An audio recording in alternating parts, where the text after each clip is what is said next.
ekirabu nkuwa ekisooka kya mitwalo 10 ekyokubiri mazzi gaagali gaba tegamala tunatukula amalala nga mumbatiza nga nzirayo ate ekirungi mutwala mumanyi nyimba nzimanyi olulimi lw'omuggulu ndutegeera buli kimu nkimanyi. Kakati twongera okwaniriza abantu mwenna mu kibanja kino mwebale twegattako mwebale twagala abaami wamu n'abakyala mwebale kubeera nga muzze abasiraamu n'abakristaayo twongera okubategeeza abasumba abamu ku bo batuuse tulina omukyala yeeyita Katonda tulina omukyala yeeyita Katonda inna lillahi wa inna ilaihi raji'un wali yeeyita Nakyanzi Ana Katonda omukazi kitegeeza goddess waliwo Katonda omwami ne Katonda mwana kati bali aba ne Katonda sezaala naye gyali ne Katonda nyazaala naye gyali ne bakola kikampuni ky'abakatonda awo kitegeeza waliwo oli awo ng'owulira nga Katonda kakonkona nga kaagala muzigo wo. Kale tulina omwami ayitibwa Pastor okuva mu kibuga Jinja Kabagambe Richard ono nga yatwala abavubuka mu bbeerubeero lya Busoga. Tuli naye bavubuka kikaki abakola omulimu ogwo gwalimu batasobola kutwala bavubuka nga abasiraamu bategeera kisoboka ekiraawo kimanyi atwala bali omuli endiga omuli enkoko omuli embaata manyi oli yagaa tulengera embaata bonga badamu ne bakuba ne mu ngalo bantu mmwe mukukwasizza kale so naye waali olaba sheekhe abakatuukako ganya timubekamuli. Assalamu alaikum wa rahmatullahi wa barakatuh. Wa alaikum assalam wa rahmatullahi wa barakatuh. Nze muganda emekafeero Musa okuveka mu district wa munyi muganda nga Bakari Luwaga nikabagambe nkweyansiizaawe bakukyalira. Kale ndowooza tolaba assalamu amaina magogayi. Assalamu alaikum wa rahmatullahi wa barakatuh. Fiha ne komanda ajiddeko yennyini. Assalamu alaikum wa rahmatullahi wa barakatuh. Wa alaikum assalam wa rahmatullahi wa barakatuh. Yusuf Abdulaziz Wandera oyongera nkoto omwana gw'omuguna omwana gw'omuguna akogeddeko mukama wange okamuwadde. Assalamu alaikum wa rahmatullahi wa barakatuh. Wa alaikum assalam wa rahmatullahi wa barakatuh. Faisal Kiza okuva ku ssettendekero w'obusiraamu ayyo Islamic University, the only university in Uganda nga tebambala mini n'abakristaayo be tulinayo teri akunamirayo. ye yunivasite tabangako kwekalakaasa bukyebaawo egenda kuweza myaka 5. commander in chief owa ttiimu nga zino embeera the situation now is under control. embeera kasi ekyankalana nga tuleeta oyo ngagiza mu nteeko. kale Assalamu alaikum wa rahmatullahi wa barakatuh. Wa alaikum assalam wa rahmatullahi wa barakatuh. Abdurrahman Ibrahimu erya kintu nalyo lyange manya okubira ddala mu kibuga ekijjinja. Mutawali wengene maaso Ibrahim Lukungu tewali taabu. Assalamu alaikum wa rahmatullahi wa barakatuh. Wa alaikum assalam wa rahmatullahi wa barakatuh. Amanya mpitibwa Abdallah Masudi Gaddafi jahidul kufaru wal munafikina. Kale bacha kivulula sija kivulula mukama wange wali aje kivulula wanji kale ensaidie muli kibuku. Assalamu alaikum wa rahmatullahi wa barakatuh. Wa alaikum assalam wa rahmatullahi wa barakatuh. Abdurwahab Sulaiman kibuku mukama wafe wali. Naam, assalamu alaikum wa rahmatullahi wa barakatuh. Wa alaikum assalam wa rahmatullahi. Sheka Sandari Sacha okuva ku Dawa TV Uganda babatoledde salamu. Assalamu alaikum wa rahmatullahi wa barakatuh. Wa alaikum assalam wa rahmatullahi wa barakatuh. Assalamu alaikum wa rahmatullahi wa barakatuh. Wa alaikum assalam wa rahmatullahi wa barakatuh. Oba onoonya onzitira mu bifo bibiri Kampala n'eno wa Budaka wa rahmatullahi amanya bivuga nyine Muhammad Ahmed Wakabi Mweblania. Assalamu alaikum wa rahmatullahi wa barakatuh. Wa alaikum assalam wa rahmatullahi wa barakatuh. Salih Isa maniriza mwenna mwebala okujja okuba osaba Nalwono Saidi. Amin. Amanya mpitibwa Nakyanzi Ana era nze Nakyanzi Ana tubeera mu Bible Evangelism Ministry. Nze Kabagambe ndi musajja mbulizi wa njiri. Katonda abawo omukisa. Ozze kusomesa? Nze okusomesa abayizi bange abasiraamu. Salaamu wa rahmatullahi wa barakatuh. Nze Saidi Makolo okuva Zirobwe nga daawe no twagitandika mu mwaka gwa 82 era oli atudde mu bitabo kyekifo kyange kyotuddemu nze nasomanga ebitabu 82 paka eno gyetutuuse ekyomukisa omulungi nga abadde mbadde n'akatuuka nempulewo abeeyanjula naye ate interview ne bagigwa obeera nga otuuse mu bantu Seboseka otuukanga mu bantu tugamba nga abantu nti ndi mugagga ekyo tubagamba nga nti nina amaanyi era tubagamba nga nti nina obuyivu nanti bajja kuwa interview gigwe so nga oba osirise kiba kiyamba kano tandikanyumiza twalina kojja tufaako bajja okuleeta ebyobugagga bye bagenda okukozesa olumbe guno gwali mwaka gwa 76 oli najja n'akabuzi kojja nekiro ky'omukyere 76 oli mukulu otegeera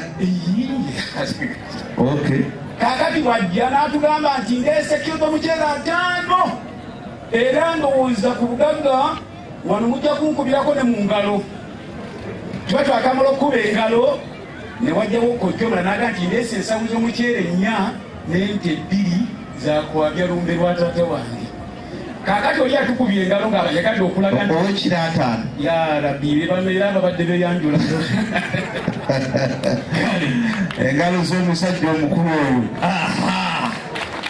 ndowooza ebigambo ebadde bimpimpi mukkirize kakati tusooka tugendeko era mu bulamu bwakamaaudu billahi min ashaitani rrajim ومن الناس من يجادل في الله بغير علم ولا هدى ولا كتابا منيرا وبعد السلام عليكم ورحمة الله وبركاته. وعليكم السلام ورحمة الله وبركاته. All praise and thanks be to Allah, the sustainer. His peace and blessings of Allah are sent upon to the last of messenger none other than Muhammad sallallahu alayhi wa sallam. Okusasira kwe n'ebyengera n'emirembe byonna bimuddire omubaka w'ekitiibwa Muhammad sallallahu alayhi wa sallam. Together with his companion and whoever will follow his teachings until the day of the dawn. Abo abaswaba be abali naye nabo bonna abagenda omugoberera mpaka olunaku olw'enkomerero. My dear brothers in Islam and my brothers in humanity, abooluganda mu busiraamu wamu n'abooluganda mu buntu, it is a very nice moment once again that we have met here for the same purpose. Kiseera kirungi nnyo okubeera nga tuzzeemu ne tusinkana ku nsonga enkulu. So I pray to Allah so that he can make it a factor in our life. Asaba Allah akifuula ensonga mu bulamu bwaffe. Without exaggerating more, I will stick direct on the topic for today's discussion. Nga tagenze nnyo mu biwanvu nnyo agenda kubeera nga agenda butereevu ku mulamwa ogwakawugezi ka leero. But before I stick on the topic accordingly, naye nga tannagendera ddala ku nsonga gye tuliko, I want to correct this lady. Ayagala kutereeza mu kyalo. You should know this, I'm not here to debate with you. Alina okukimanya nti seeka tali wano ku debatinga nawe. But I've just come here to correct your mistakes. Naye azze kutereeza nsobi zo z'okoze. Because you are not worth to be debated with. Kubanga gwe tomugyamu wadde mu kakongovulo kubeera ng'abaako n'ensonga gy'ayogera naawe. According to academic agreement of communication through dialogues. Okusinziira ku byenjigiriza ebikwasaganya dialogues, debates okwogerezaganya naawe. You have to read the verse, then you translate what you have read. Olina okusoma olunyiriri ate n'oluvuunula ekyo ky'osomesezza. How do you read point blank? Oleka otya ensonga ng'ogirese bulesa abantu bagitya. And you say read the footnote of that verse. What are you translating to? Ate n'ogamba mukkirira ogende oyongere okunoonyereza kikyogezaako okuvuunula. That shows your incompetence. Ekyo kiraga nti mwana tolina ky'omanyi. But as we Muslims, we are qualified teachers. Naye nga ffe abasiraamu tuli basomesa bayivu ab'amaanyi. And if a teacher is teaching a teacher, does that teacher teaching how to teach the teacher what teacher being taught how to be taught? So patient and they explain to you. I will explain to you some of the explanations explained by the explainers, experienced in explaining the explanation.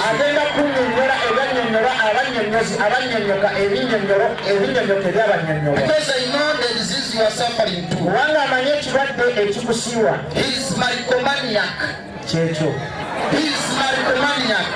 I am ready to simplify the language. Yes. I am ready to simplify the language so that some pastors can dilute.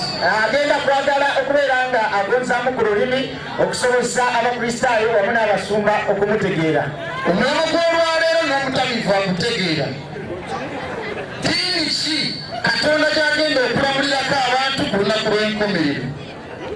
Omukyalo ono ava wano azze n'ayogera ku Yesu, n'ayogera ku bulokole, n'ayogera ku bukafiiri, n'ayogera ku Muhammadi, n'ayogera ku luwalabbu, byonna n'aleeta mu bungu n'akola atya?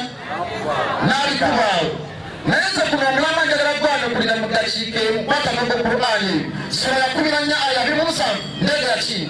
Qur'ani 27. Linda twalirize Haji okuva embaali. Haji Muhammad Musa. Allahu Akbar. La ilaha illallah.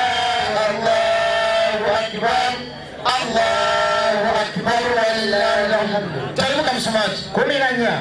Tandikira wansi awo 27. Somegambo etya? Egamba ebigambo bibino. Kozesa obwangu. Aya eya 27. Listen. That is to say. No. Talimuka wansi awo. Yes. Immediately. Immediately. Qur'an egamba nti immediately. After their death. Omwana b'omu ng'amaze okufa. In their graves. Bamaze okumusa mu ntaana. When the angels Munkar wa Nakir. Waliyo bamalayika babiri Munkar wa Nakir. Will ask them 3 questions. Babuuza ono aziikiddwa ebibuuzo 3. As to one. Erimu ku byo. Who is your Lord? Ekisooka man rabbuka. Who is your Lord?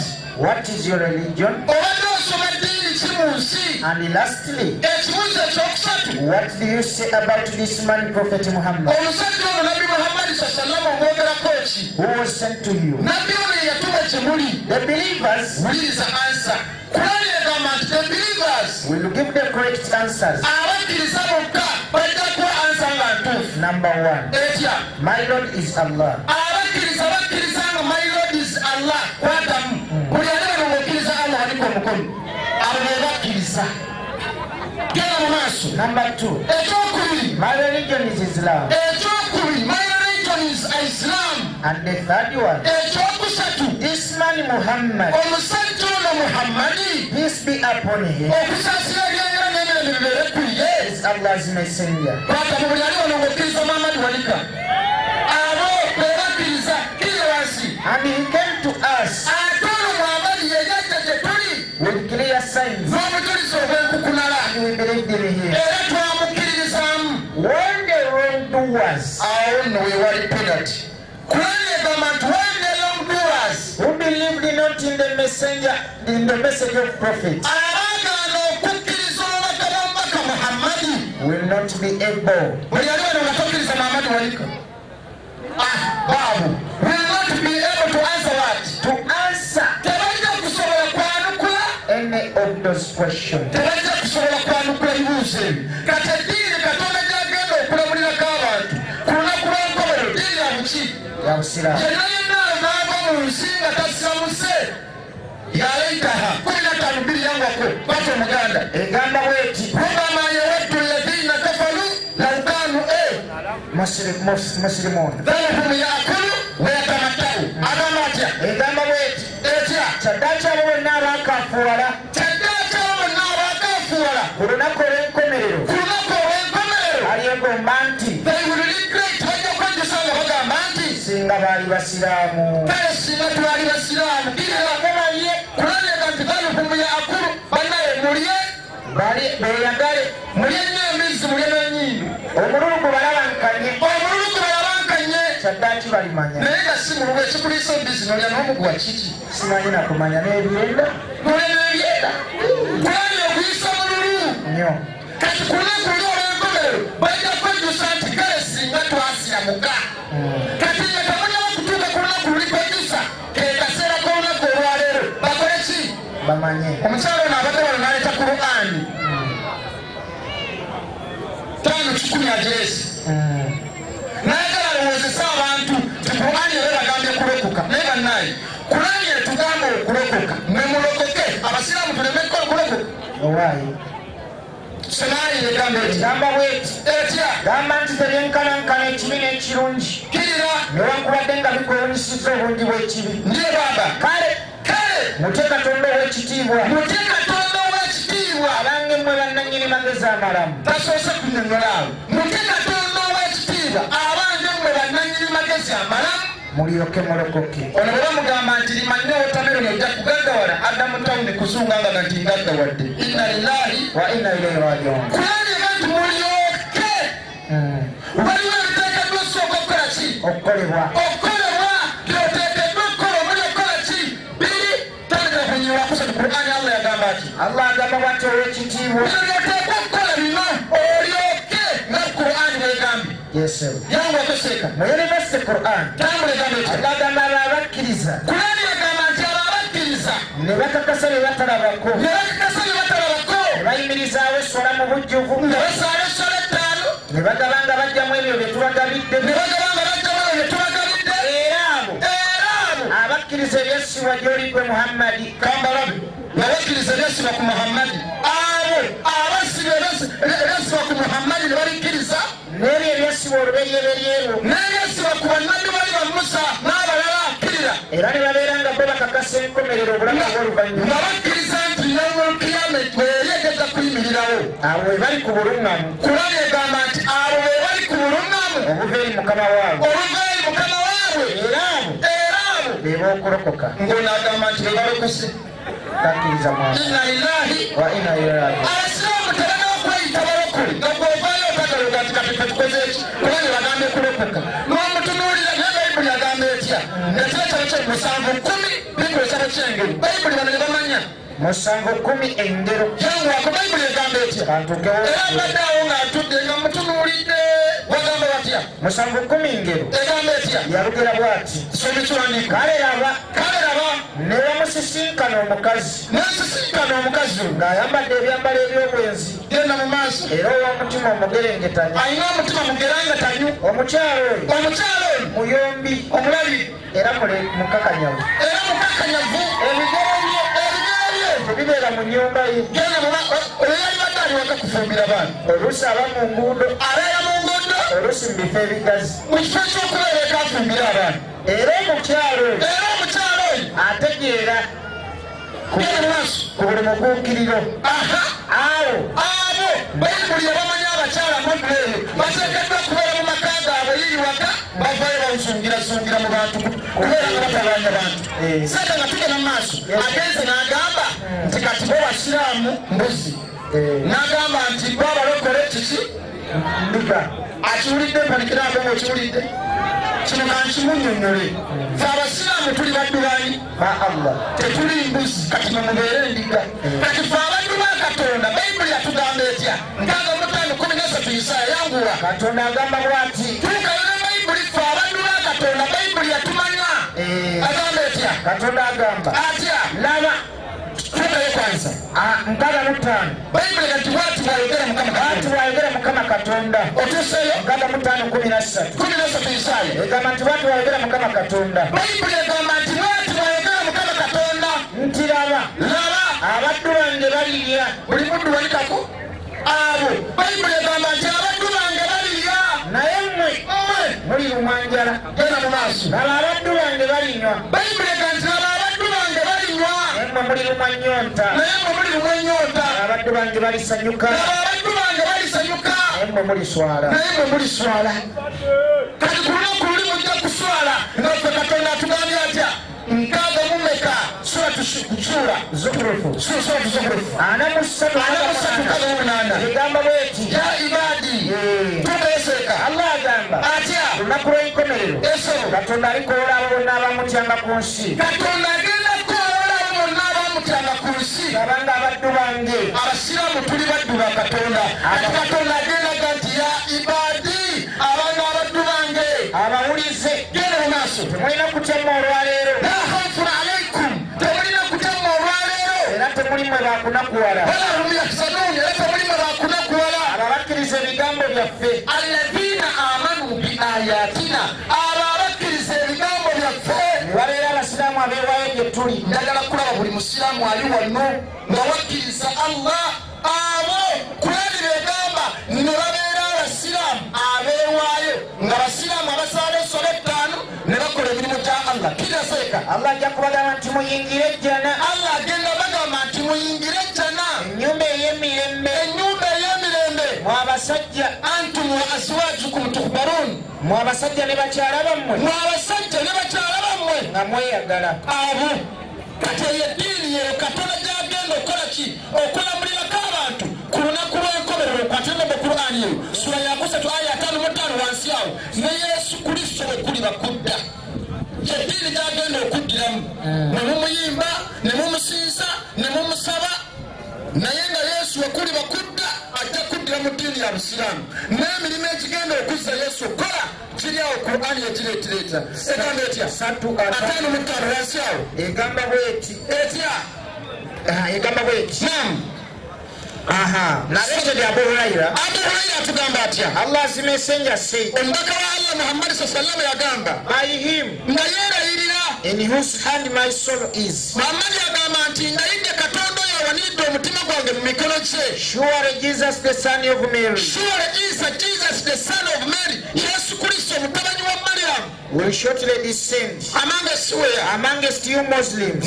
owekitiibwa nabbi Isa alayhi salatu wassalamu Muhammad yakutegeezezza nti wekulibeera kudda agenda kuddira mu baki And will judge mankind justly by the law of the Quran. Yesu okuli bakudda ajja kubeera ng'alamula abantu ng'akozesa amateeka gaki The Quran. si bayibuli Just as a ruler. ng'omukulembeze omwenkanya You will liberate the cross ensonga egenda okuzza Yesu agenda kumenyaamenya emisaalaba and kill all the pigs. ate n'embizi mumuzire muli n'ebigere ebigenda okuzza Yesu. Kati Yesu agenda kudda ng'addira mu Busiraamu lwaki anti naye yennyini yali mu ki ana mu 2:13 Qur'an yanguwa Ana mu 2:13 Quran. bayibuli eno sagadde gitambulira mukuba temuli tajwidi temuli falakati temuli mateeka kati kwata Qur'ani ebigasi Nti abalalika mu ddiini Allah agamba nti shaa lakum min ad-diini yabalalika mu ddiini ekyo kyennyini kye yalabira nabbi Nuuhu. eddiini eyo yennyini kyerabira nabbi Nuuhu N'ebyo bye tukuweereza gwe Muhammad. naye eddiini gye tukulagira gwe Muhammadi N'ebyo bye twalabira bannabbi ate eyo eddiini gye twalamira bannabbi Ibulayimu ne Musa omuli nabbi Ibulayimu ne Musa ne Isa Yesu Kristo ne Isa Yesu Kristo nga bigamba nti etteeka lyali libagamba muyimirizeewo eddiini you should establish the same religion temugyawukanangamu and do what it is orders you to do practically and make no distinction in it. kyazitoowerera abakafiri bonna abagatta mu Katonda abo kyabazitolako ensonga lwaki bakyatuula waamu n'ebintu ebirala. kyabazitolako ekyokukkiriza obuki kati bwokwata essolo ya 62 aya 14 wansi awo tambula otegeere nga bano bannabbi bonna bwe baalingawo baasomesa ddiini Busiraamu era nga ye ddiini Katonda kwagenda okulamulira abantu ku lunaku lw'enkomerero. Allah agamba ate wansi awo 6:14 egamba etya egamba bweti kayetya n'essolo 6:2 nsomanga mwemu sona sikola kyekimu tewali taabu. 61:14 Yes. essolo egamba bweti okusobola mutuuka y'essolo egamba essolo ekitegeezebwa nti eddiini entuufu ekitegeezebwa nti eddiini entuufu ey'okwawula Katonda amadiini weegali amangi naye entuufu nga yeyokwawula Katonda yeeyo nabbi Isa Yesu yeeyo nabbi Isa Yesu alayhi salaamu gyeyakola ki gye yaleeta. genda mu maaso eddiini eyo nebeera nga yeewangudde neeranga eddiini eyo yeewangudde era nabbi Muhammadi Muhammadi sallallahu alaihi wasallama bwe yatumwa bwe yatumwa kirira n'agyongera amaanyi yeetongamu wongezi vaibu nebeera nga yalubeerera neeranga eddiini eyo yalubeerera etegenda kuvaawo. basebo ne banyala Obusiraamu mu buveeko ng'ebikubeeko ku kyeggulu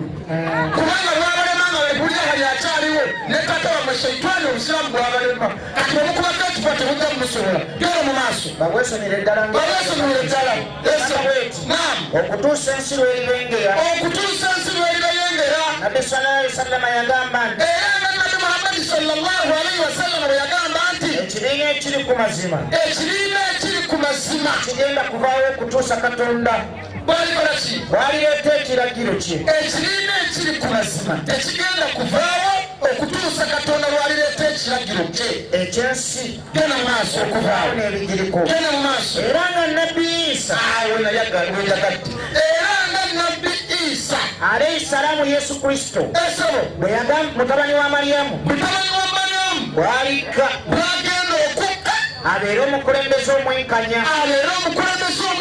ng'alamuza amateeka ga Qur'ani era ng'ali ku ddiini ya nabbi Muhammad ey'obusiraamu. Allahu akbar, Allahu akbar. Agenda kukka ali ku ddiini ya Mbaka Muhammad sallallahu alaihi wasallam ey'obusiraamu. maliriza wansi takkiriza muntu kusinza kintu kirala kyonna ekitali Katonda. obusiraamu tebukkiriza muntu yenna kusinza kintu kirala kyonna ekitali Katonda. kati eyo eddiini Katonda gyagenda okulamulirako abantu ku lunaku lwaki olw'enkomerero. omukyalo ono abadde bamaayita Yokaana 3:16 era naye bakyagireeta somero eryo negamba eki era erimu ebibuuzo bingi ese begamba eti kubanga bw'ati Katonda bwe yayagala ensi naye negamba nti Katonda bwe yayagala ensi n'okuwaayo n'awaayo omwana we yazaalibwa omu yekka esebo buli yenna amukkiriza aleme okubula naye abeere n'obulamu obutaggwaawo. omukulisaayo bw'asomaawo n'asanyuka nnyo ng'embwegu z'amanyi kubanga Katonda yatuma omwana we mu nsi okusalira ensi omusango naye ensi erokokere ku ye. kati ono nsi bayibuli egamba nti naye ensi ekoleki erokokere ku ye ono ye n'alokoka inna lillahi wa inna ilaihi raaji'uun. kati naye eno Yesu yagamba nti Katonda bwe yagala ensi n'awaayo ki omwana we. mwana ki Yesu gwagamba ekibuuzo ekyokubiri Katonda abasiraamu tumanyi nti ensi n'ebiri mu nsi byonna byani bya Katonda. kati Katonda okwagala ensi yali yani Katonda alyoka akwata omwana amuweeyo bamuwe ensi yali asaddaaka mutango kubanga gwe weyagala essimu wakwata esente n'owaayo ku dduuka ne bakuwaki esimu. The question is bwe kiraba Katonda bwe yayagala ensi yawaayo omwana ensi eno yali yani mu kusooka Katonda gwe yawa omwana balyoka bawe Katonda ki ensi. bino birimu ku birime biri mu Bayibuli. so tetubagamba bannange mukkirize Allah n'olunaku olw'enkomerero nga mmanyi nti eddiini Katonda gyagenda okulamulirako abantu ku lunaku lw'enkomerero busiraamu. maliriza ne aya eno sura ya 3 aya 45 Allah agamba atya agamba atya aya eno tunaebanza nveeyo n'omuntu yenna Kurani agamba nti n'omuntu yenna anoonya obutali busiraamu okugifuula eddiini